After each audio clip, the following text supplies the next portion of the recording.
Hey everyone, welcome back again with another video. So in the previous video we have already learned how to add a contract listener in our API, and at the smart contract how we can set the event, and how we can receive and call the callback function.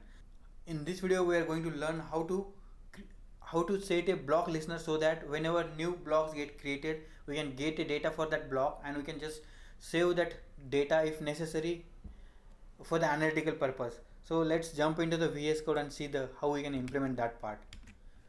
Yeah, so in the invoke.js you can see here, so we have another one function, block listener.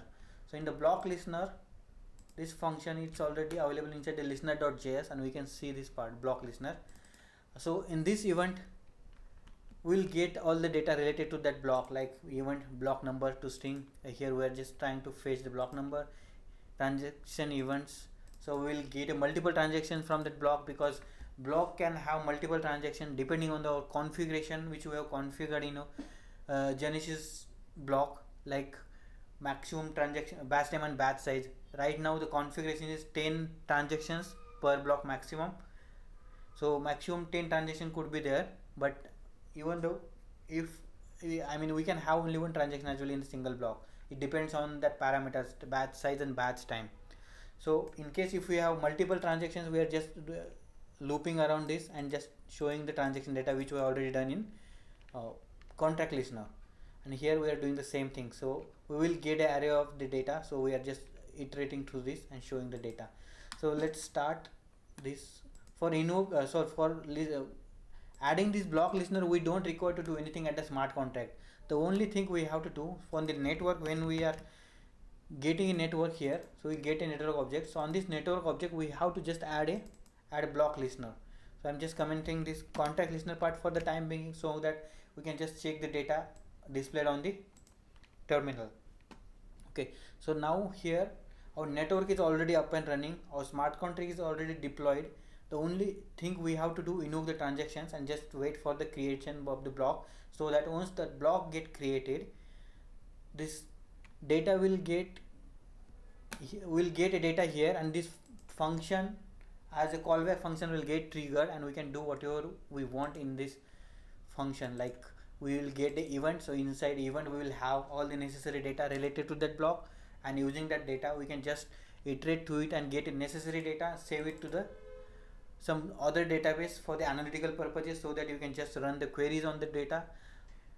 We don't want to add extra burden on the blockchain. We can just save this data somewhere else and run the query for the analytical purpose.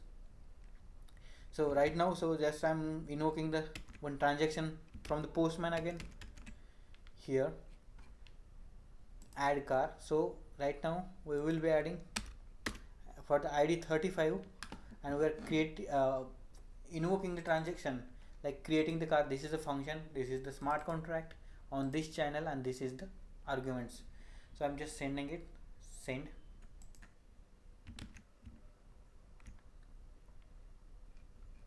Yeah, so we are getting the data. You can see here when you are invoking the transactions, so we are getting. So previous also we got this block event listener, again we got this one. Yeah, so it was showing 34, right? Yeah, so whenever we are invoking the transactions, this event will get triggered, and we'll get this data here, like events.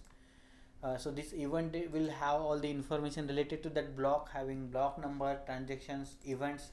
Like in case if block have a multiple transactions here, we can get all the data here, and we can just iterate through it and just check the same data. Like in the show transaction data function, we have like this, using this transaction data we can just get a creator, how many endorsements are there, what is the chain code, events, and input and read side and the right side of the transactions.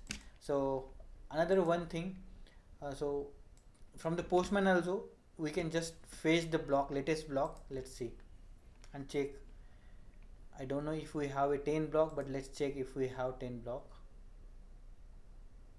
We don't require peer again here, send.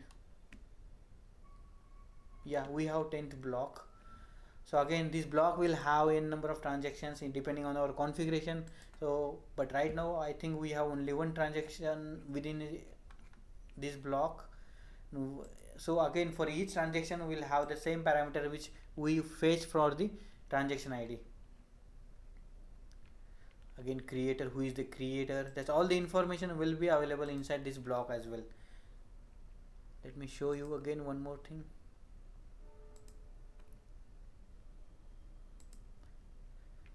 Proposal, response, payload, read set, write set, that all the data will be available here. You can just explore the data.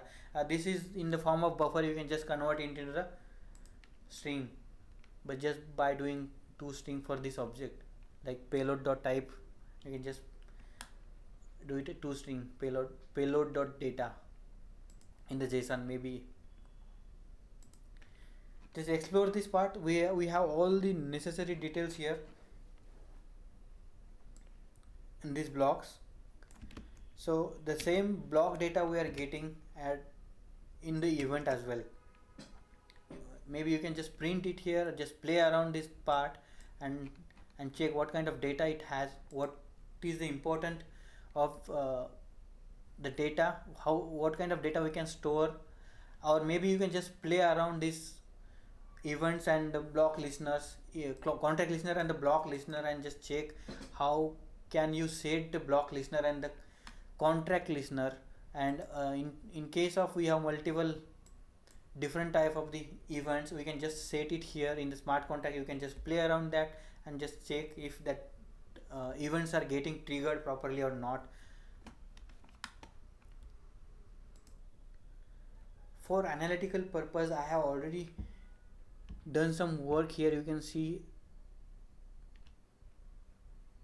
let me show you that part of chain data. Yeah, this is the folder where I have doing some currently I'm working on this part.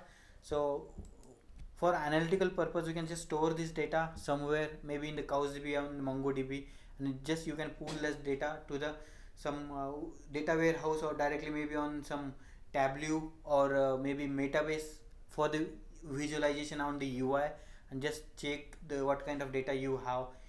Maybe as per your business use case, you can just explore that data on the UI and create the visualizations depending on your requirement. So that part I will be covering soon, maybe in upcoming some of the videos.